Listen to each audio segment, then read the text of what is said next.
All right, Patriots fans, big video ahead, but first, we want you to join the exclusive Noti gang here on the channel. What that means is those of you who have notifications turned on. To first be eligible, you have to subscribe. Hit that subscribe button. Join the 8351 of you that have. But only 13.9% of you guys have notifications turned on, just over 1,200. So what you do is subscribe, you click the notification bell, and then you select all. That way you know exactly when we publish a video. Join the Noti gang here at Patriots Today.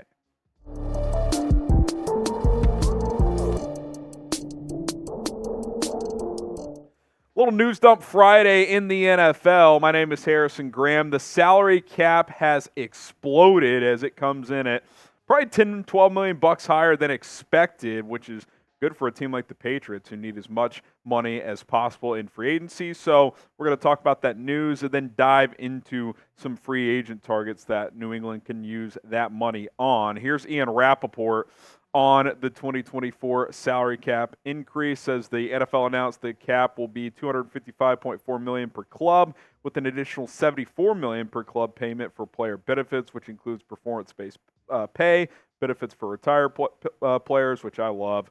Total 2024 player costs will be $329.4 million per club, or more than $10.5 billion league-wide. That's with a B. The unprecedented $30 million increase per club in this year's salary cap is the result of the full repayment of all amounts advanced by the clubs and deferred to the players during the COVID pandemic, as well as an extraordinary increase in media revenue for the 2024 season. Rolly, my instant takeaway, first of all, Patriots really good shape, $87.3 million in that range, according to Pat's cap. My instant reaction is the NFL is booming, number one.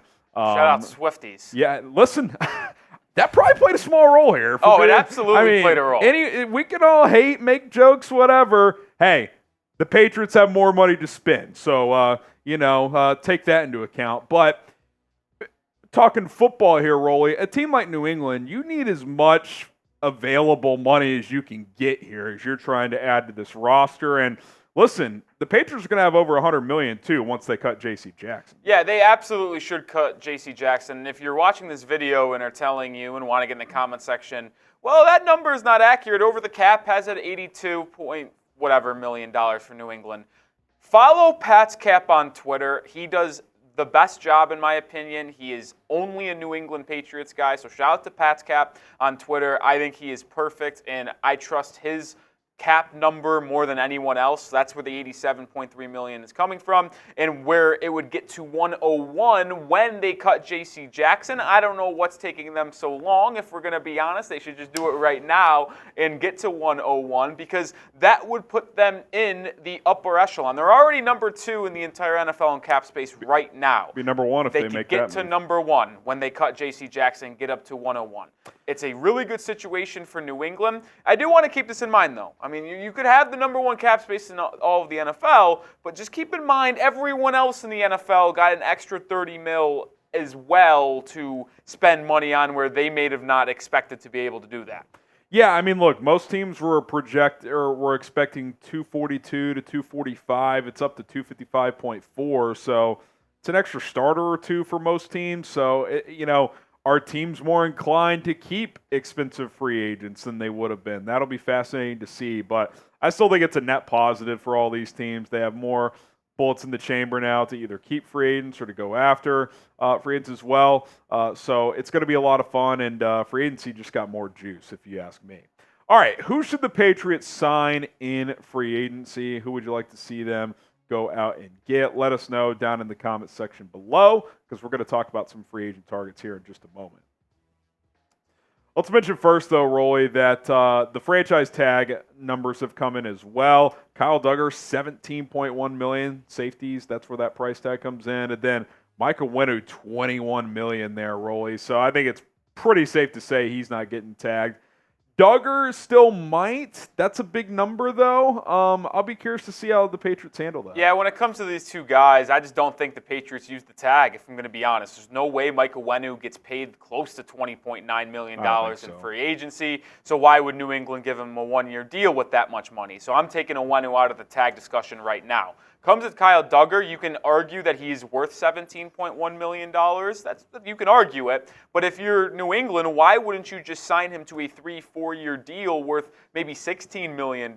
You get it down from $1 million, but you make it a longer deal. You could maybe put that more in the back half as well to keep some free space for you at the short term. I think Duggar extension makes sense. And I don't really think they use the tag on any of these two guys because of how high those numbers actually are. Yeah, so we'll see how that plays out. Remember, teams have until March 5th to use that franchise tag.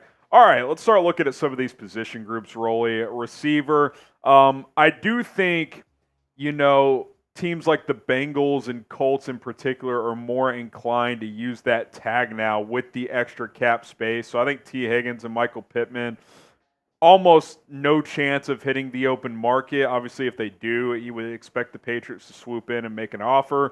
Mike Evans is interesting. Does he go back to Tampa? Does he become free? They're not going to use the tag, but they could re-sign him before the start of free agency.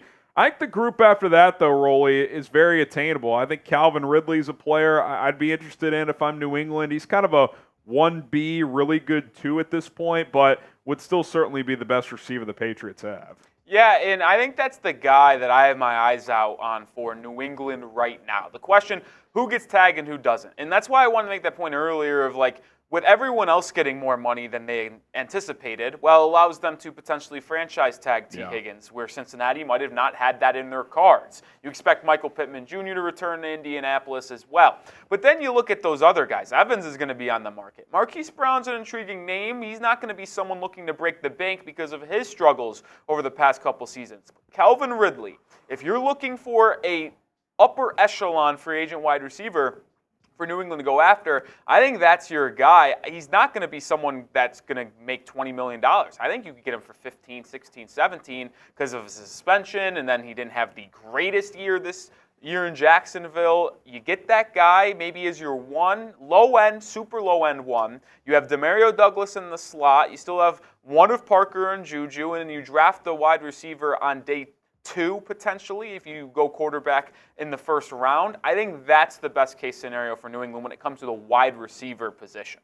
Yeah, look, I like Ridley a lot. I don't think he's a guy that's going to give you 1,500 yards, but I think he's a 1,000-yard receiver still. He did that this year after not playing the last year and a half. You get into that next tier, Darnell Mooney. An interesting graphic came out the other day, Rolly, that Darnell Mooney against man coverage among free agent receivers generated the third best separation. So you and I watched a lot of Bears football this year. Him and Justin Fields were just off all year. I still think Mooney can play. I'll be curious to see what he gets. Gabe Davis, I feel like a team's going to overpay, and if I'm New England, I'm not the team doing that. I'd rather just bring back Kendrick Bourne coming off that ACL and get more of a team-friendly deal. Curtis Samuel, OBJ, those are interesting names. I think OBJ probably signs with more of a veteran type of team, but there's a lot of guys out there that would certainly be contributors on this football team. Yeah, I completely agree. Curtis Samuel is someone who I think would fit the Patriots' old system. We'll see how Alex Van Pelt would like his personal wide receivers going forward. Well, I also think with Samuel, it's there's a lot of overlap with him and Demario Douglas. Yeah. Do you want 2 of those style type of receivers? I'd probably rather go with a different type I thought of player. Samuel was a really good for New England just 2 or 3 years ago when he signed with Washington. I was really thinking the Patriots were going to sign him back then. He's been good with the Commanders. I just think, again, skill set-wise, I'm looking for more of a boundary type of receiver, someone who has more of a complete route tree than a guy like Curtis Samuel. We'll take a look at some more players in a moment, but let's talk about Prize Picks. First, our sponsor here on the show. Appreciate Prize Picks for sponsoring Patriots Today. Download the app today, prizepicks.com/CLNS. Daily fantasy made easy. You got NBA action, college hoops, MLB spring training, and a whole lot more. We got some MLB futures as well with the season just over a month away. How about Pete Alonso? The Mets need some juice here. We're going to go more than on his home run projections. And Mookie Betts, shout out to Red Sox ownership for screwing that one up a few years ago. Less than on the homers there. 10 to win 30. You can win 3 extra money on 2-player entries. You can go all the way up to 6-player entries and win up to 25 times your money. Get started today at prizepicks.com/CLNS. The code CLNS will get you a deposit match up to $100. Okay, offensive tackle, Rolly. We've kind of talked about Tyron Smith. he's technically a free agent. I'd be shocked if a team like New England could get him. I think he's either stay in Dallas or go to a proven veteran contender. You know, we've talked about Trent Brown, Micah Winu. You'd like to keep one of those guys, most likely a Winu.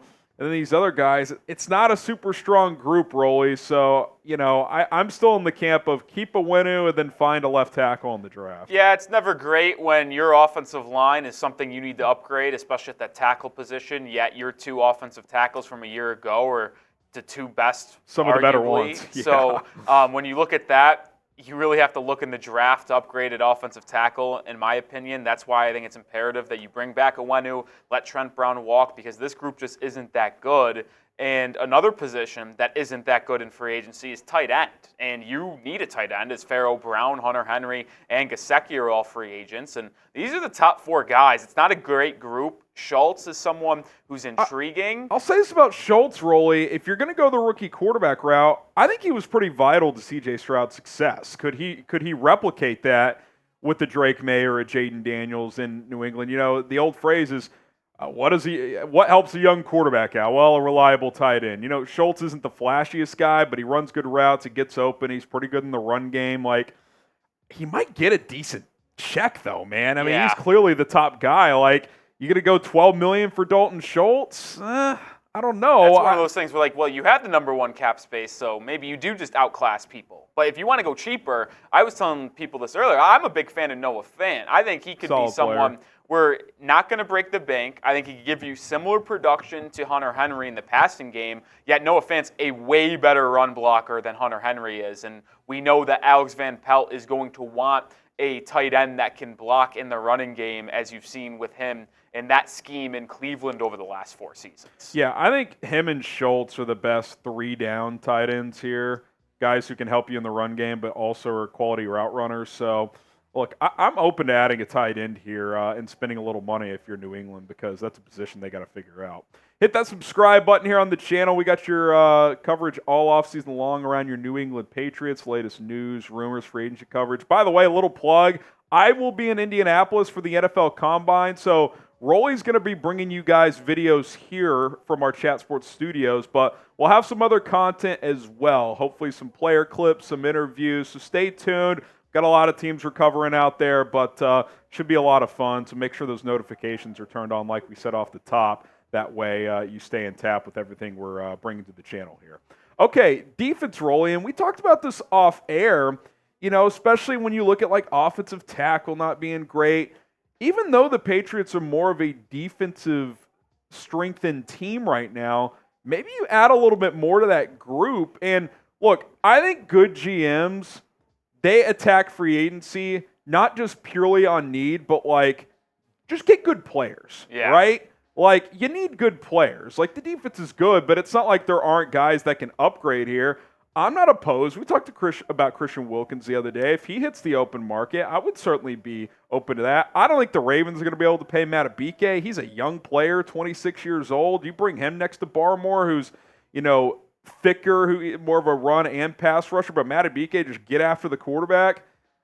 I'm not closed off to that idea, Rolly. No, and I want to talk about this more in depth in a second, but as we're looking through these guys, like, you can just salivate over one of those top 3 guys you see on the list, Jones, Matabike, and Wilkins. Pair them up with Christian Barmore, and you have no doubt the best duo on the interior part of a defensive line in all of football. You'd be able to dominate that ground attack defensively, yet you can also generate pressure from the inside, and quarterbacks will always tell you the most difficult pressure to deal with is the one coming into your face, because you can't step into your throw, and then that would just allow the edges like Judon, maybe Josh Uche returns, to get back home on the back edges. It would just create a dynamic pass rush for New England. I could see them going on interior defensive line to pair up with Barmore. I could also see them going edge, because they do have a need there to put someone on the opposite side of Matthew Judon. Obviously, Uche is a free agent. Josh Allen and Brian Burns are likely going to be franchise tagged. But you got Danielle Hunter, who is not going to be franchise tagged. It was in his contract. He's going to be on the open market. Bryce Huff's an intriguing name. Grenard.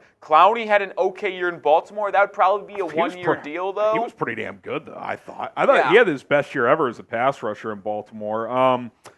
I look at Huff and Grenard, Rolly, kind of that second-tier group of, like, they're going to be expensive, but you're not going to completely shatter the bank. I think you're probably, 15, 18 million for those guys. Maybe you go like 3 for 55 for one of those players. Hunter, with him being kind of that clear top guy because Burns and Allen are not going to hit the market more than likely. He's going to be well over 20 million, I think. So like Huff and Grenard, I'd be open to going 15 to 18 million per year. I'm fascinated to see what Chase Young's market is because he kind of had a tale of final 2 games. In the NFC Championship game, he's caught loafing on tape to the point where like it's embarrassing. And in the Super Bowl, he actually flashed and made some good plays. So like, what's his market? Like, to me, I don't see him getting more than a 1 or 2 year deal, but maybe New England is a team that, in the second wave of free agency, he's still out there and you can get him on a friendly contract. So definitely not opposed to that idea either. But a lot of good defensive linemen available. And again, you just need good players. So if you want to add 1 or 2 of those guys, I certainly am open to that. Now, should the Patriots spend more on offense or defense? I think assets in general, I would still lean offense, but you could go offense heavy in the draft with your number 3 pick, your second round pick. So let us know, defense or offense. Get your votes in the comments section. And Harrison, I want to bring this up. Like, can we be for real? We went through some of the top offensive free agents at positions of need. Wide receiver, offensive line, tight end. We didn't really go into running back, but with Ramondre, you probably just take care of that in the back half of the NFL draft. We showed you some of the elite pass rushers. There's also some good corners and safeties out there. New England doesn't need a linebacker in the middle with Bentley and Tavai coming back, so you're good there. The wide receivers are good, but if some of those top guys go elsewhere, there's not really elite free agents on the offensive side of the ball that could come in and impact this Patriots team right away. So you have potentially the most cap space in all of football if you cut J.C. Jackson.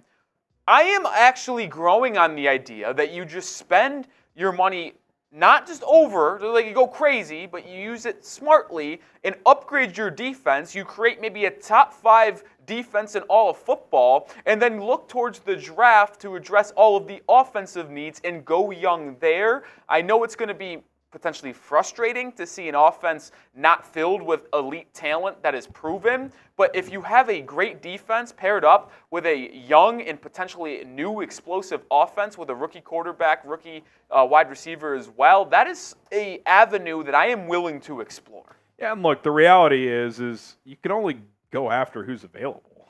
You can't just magically hope that people are out there. Now, if you're watching the NFL news cycle today, you're seeing guys around the league starting to get cut, so there might be some notable names become available across the National Football League. But yeah, I'm very open to adding 2 or 3 impactful defenders and then, making a decision on Kyle Duggar. Then maybe you sign one of the receivers, even if it isn't one of the top guys, and then you enter the draft thinking, all right, let's get a tackle, let's get a quarterback, and let's add another receiver. I think that's very reasonable to think because we were already saying that anyway. Like when we do these mock drafts, that's typically the way it goes. So it'll be very interesting to see how it plays out. The cap increase is certainly a fascinating kind of nugget that has changed the outlook of things a little bit for all teams. So it should be a lot of fun to see how it all breaks down over the next couple of weeks. All right, guys, appreciate everybody for tuning in. If you love the channel, if you love the Patriots, we would encourage you to subscribe. It's free, and join the Noti Gang as well. Again, Combine content coming your way next week, so be on the lookout for that. My name is Harrison Graham. We'll see you guys soon.